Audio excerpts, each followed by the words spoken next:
সালামুন আলাইকুম। পুরুষ মহিলাদের প্রচলিত এবং পরিচিত যে পোশাকি রীতি, সেই পোশাকি রীতি মূলত কোনো কোরআন কিংবা হাদিস ভিত্তিক নয়। সেই রীতি মূলত হচ্ছে যে নানান অবৈজ্ঞানিক ভাবে আমাদের বিশেষজ্ঞ আলেমদের দ্বারা তৈরিকৃত একটা মত। প্রচলিত মার্কেটের চাহিদার উপর নির্ভর করে মূলত এই রকম ফতোয়া, এর আরবি ভাষা না জানার কারণে, না বোঝার কারণে যে ভাষাগত মারপ্যাচ, সেই মারপ্যাচের মাধ্যমে যুগ যুগ ধরে এই পোশাকি রীতি ইসলামকে একটা ট্রেডমার্ক হিসাবে তৈরি করেছে, ইসলামকে একটা লোগো হিসাবে তৈরি করা হয়েছে। বাস্তবিক অর্থে ইসলাম কোনো ব্যাংক, বিমা কিংবা কর্পোরেট কোম্পানি নয় যে এর নির্দিষ্ট কোনো পোশাক আল্লাহ তাআলা সেট করে দিয়েছেন। এই সম্পর্কে কোরআন ভিত্তিক যে কথাগুলো আছে সেই কথাগুলো বলার চেষ্টা করব। ভিডিওটি শেষ পর্যন্ত দেখলে উপকৃত হবে। কোরআনে পুরুষের পোশাক আশাক, দাড়ি, টুপি এই সংক্রান্ত কোনো বিশেষ নির্দেশনা নেই, এবং হিজাব এবং নিকাব এই দুটি শব্দ কোরআনে এসেছে। সেটা পোশাকের যে রীতি রেওয়াজ বা আচার আচরণ, পালনীয় বর্জনীয়, তার সাথে সম্পর্কিত না। মহিলাদের পোশাকের ক্ষেত্রে দুটি বিষয় এসেছে, জিলবাব এবং খিমার। জিলবাব বা একটি চাদর পরতে বলা হয়েছে যাতে তাদেরকে উত্তক্ত করা না হয়। তৎকালীন সময় আরবের উচ্চ বংশের এবং বিত্তশালীরাই শুধু জিলবাব পরতে পারত, কারণ পোশাক খুব সহজলভ্য ছিল না। তো যার কারণে জিলবাব পরতে হতো যাতে তাদেরকে উত্তক্ত না করা হয় এবং বোঝা যায় যে তারা এই বংশের বা এই সম্ভ্রান্ত বংশের অনুসারী। সেই কারণেই মূলত হচ্ছে যে তাদেরকে জিলবাব পরার আদেশ এসেছিল। আর খিমার শব্দটি এসেছে, এই খিমার শব্দটি হচ্ছে যে টুকরো কাপড় দিয়ে বুক ঢেকে রাখার জন্য বলা হয়েছে। এই খিমার বা টুকরো কাপড়কে আমাদের আল্লামারা বা ঘোমটা হিসেবে নিয়ে সেটা বুকের উপর টেনে দেওয়া এবং ব্যাপকভাবে একটা পোশাকি আবরণের যে আমাদের সামনে আছে সেই দিকে মূলত টেনে নিয়ে গিয়েছে। প্রকৃতপক্ষে খিমার হচ্ছে যে একটা কাপড়ের টুকরা। আবার এই ঘোমটা, খিমার মানে যে ঘোমটা বা কাপড়ের টুকরা সেটা না। আরবিতে তাবু যে শব্দটা আছে সেই শব্দের আরবি শব্দ হচ্ছে যে খিমার। যেমন সূরা আহজাবের 59 নম্বরে আল্লাহ তাআলা জিলবাব সম্পর্কে বলেন, হে নবী, তুমি তোমার স্ত্রীগণকে, কন্যাগণকে ও বিশ্বাসীদের রমণীগণকে বলো তারা যেন চাদরের কিছু অংশ নিজেদের উপর টেনে দেয়। এখানে অনেকেই নিজেদের সাথে মুখমণ্ডল যোগ করেছেন, কিন্তু আরবি এখানে নিজেদের কথাই বলেছেন, কিন্তু আরবি আয়াতের সরল অনুবাদ করলেই নিজেদের উপর টেনে দেয় বোঝা যায়। আয়াতের বাকি অংশ পড়লে সেটা বোঝা যাবে। এতে তাদেরকে চেনা সহজতর হবে। যারা এখানে মুখমণ্ডল যোগ করেছেন, মুখমণ্ডলের উপর টেনে দেয়, মুখমণ্ডলের উপর যদি টেনে দেওয়া হয়ে যায় তাহলে কিন্তু তাদের চেনা সহজ হবে না। তাই আল্লাহ বলেন যে হে নবী, তুমি তোমার স্ত্রীগণকে, কন্যাগণকে ও বিশ্বাসীদের রমণীগণকে বলো তারা যেন চাদরের কিছু অংশ নিজেদের উপর টেনে দেয়। এতে তাদেরকে চেনা সহজ হবে, ফলে তাদেরকে উত্ত্যক্ত করা হবে না। আর আল্লাহ চরম ক্ষমাশীল, পরম দয়ালু। আগেই আলোচনা করেছি যে চাদর তখনকার সময় আরবের জিলবাব বা যেটার অর্থ হচ্ছে চাদর, সেই চাদর কেনার সামর্থ্য খুব কম লোকেরই ছিল।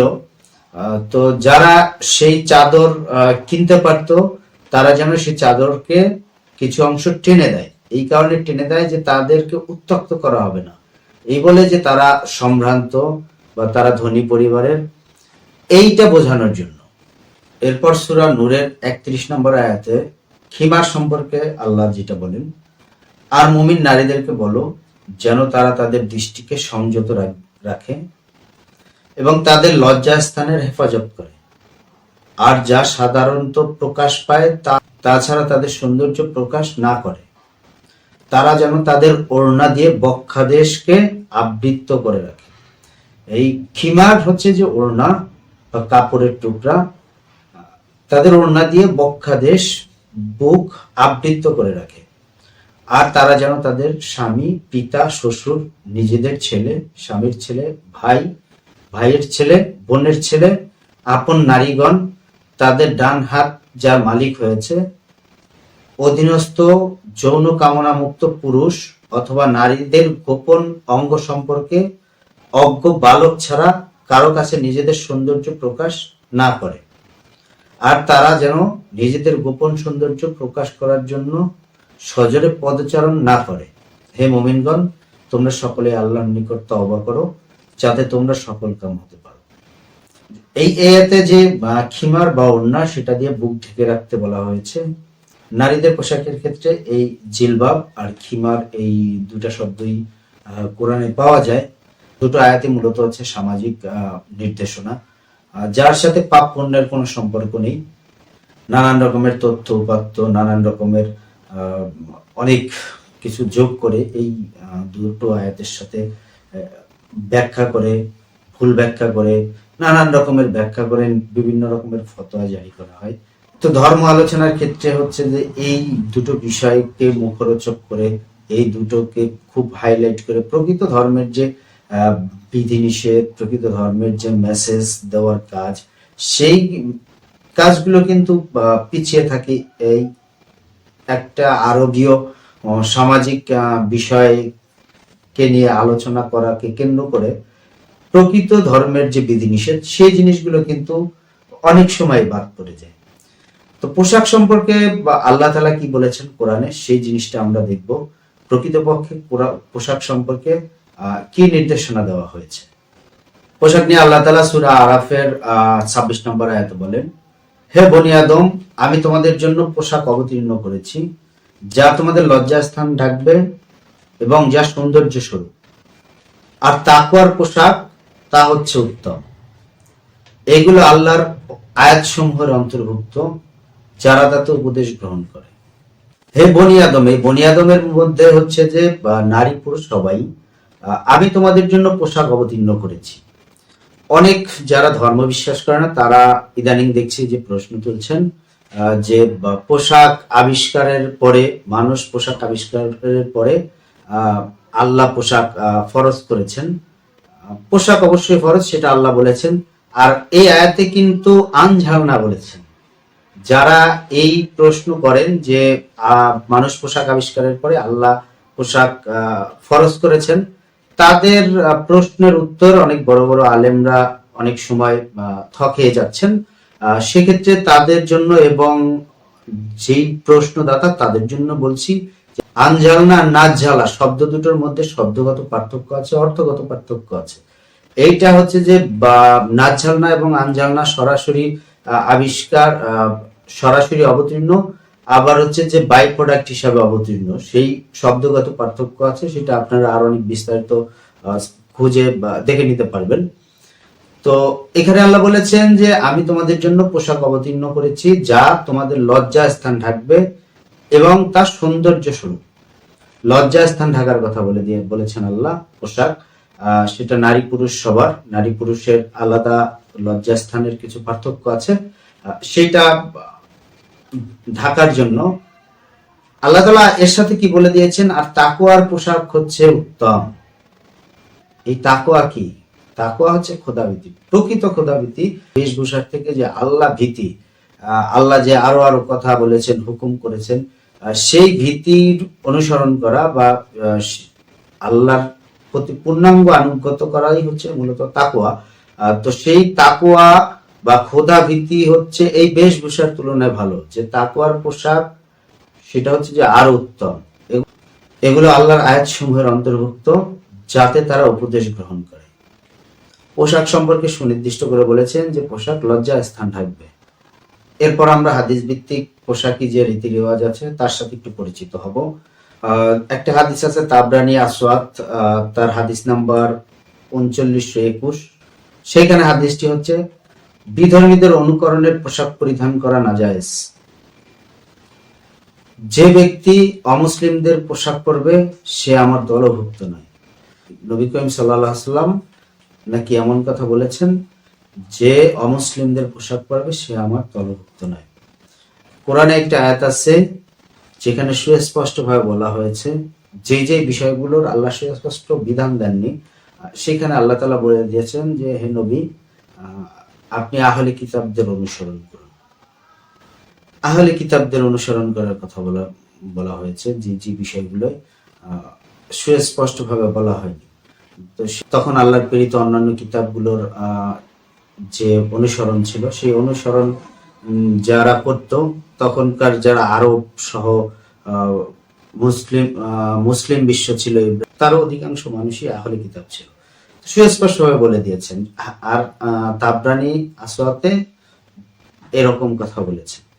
হাদিস জগতে খুবই বিখ্যাত একটা হাদিস আছে যে ব্যক্তি অহংকারের সাথে নিজের পোশাক টাকনুর নিচে ঝুলিয়ে পড়বে, কিয়ামতের দিন আল্লাহ তার দিকে দৃষ্টি দিবেন না। কোরআন বলেন, হাদিস বলেন, সমস্ত জায়গায় বলা আছে যে আল্লাহ তাআলা অহংকারকারীকে পছন্দ করেন না। এখন অহংকার করে যদি টাকনুর নিচে কাপড় পরা কে আল্লাহ পছন্দ না করেন, তাহলে অহংকার করে যদি পাগড়ি পরা হয়, সেটাও আল্লাহ পছন্দ করবেন না, এবং সেই সময় আল্লাহ কিয়ামতের সময় কিন্তু দৃষ্টি দেবেন না, কারণ আল্লাহ অহংকারকারীকে পছন্দই করেন না। যে অহংকার করার কারণে ফেরেশতাদের সর্দারকে ইবলিস হিসাবে রূপান্তরিত হতে হয়েছে। এই অহংকার বশত কেউ যদি আজহারি, মাদানি এগুলো যোগ করে দেন, সেটাও কিন্তু অহংকারের পর্যায়ে পড়ে যাবে।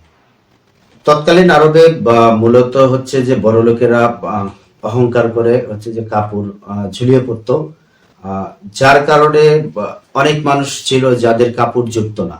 এবং তখন তো আরবের অবস্থা ভালো ছিল না, মরু অঞ্চল, অনুর্বর অঞ্চল ছিল, যার কারণে কিছু মানুষ হচ্ছে যে কাপড় তাদের দুঃসাধ্য, এবং পৃথিবীর অনেক অঞ্চলে এখনো কাপড় খুবই দুঃসাধ্য।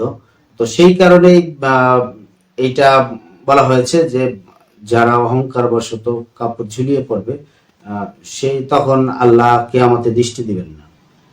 তো এইভাবে পোশাকি রীতি রেওয়াজের মধ্যে যারা ইসলামকে বন্দি করে রাখতে চেয়েছেন, টাকনুর উপরে কাপড় পরে যারা জান্নাতের টিকিট কনফার্ম করে নিয়েছেন, এইরকম চিন্তা যাদের মাথার মধ্যে আছে, তারা কোরআনকে সম্পূর্ণভাবে পরিপূর্ণভাবে পড়ে দেখেননি, এবং এর বিশেষত্ব বোঝার চেষ্টা করছেন না।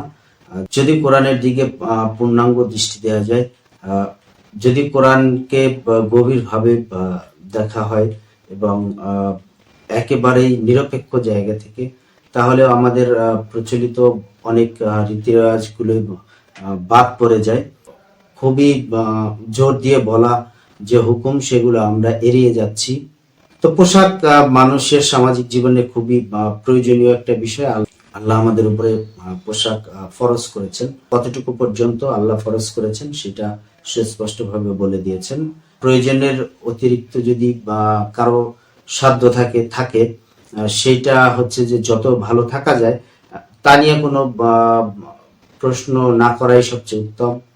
যে সর্বোচ্চ এটা করতে পারবে, সর্বোচ্চ রক্ষা করতে পারবে, এবং যার যত বেশি সুযোগ থাকে সে সেটা করার কোনো ক্ষেত্রে বিধি নিষেধ নেই। কিন্তু যে আমাদের কাছে যে প্রচলিত সত্যিকারের যে মেসেজ আছে, সেই মেসেজগুলো বাদ দিয়ে কয়েকটা বিষয় নিয়ে পড়ে থেকে ইসলামের অনেক বড় হুকুম আহকাম মানুষের কাছে খুবই কম পৌঁছাচ্ছে।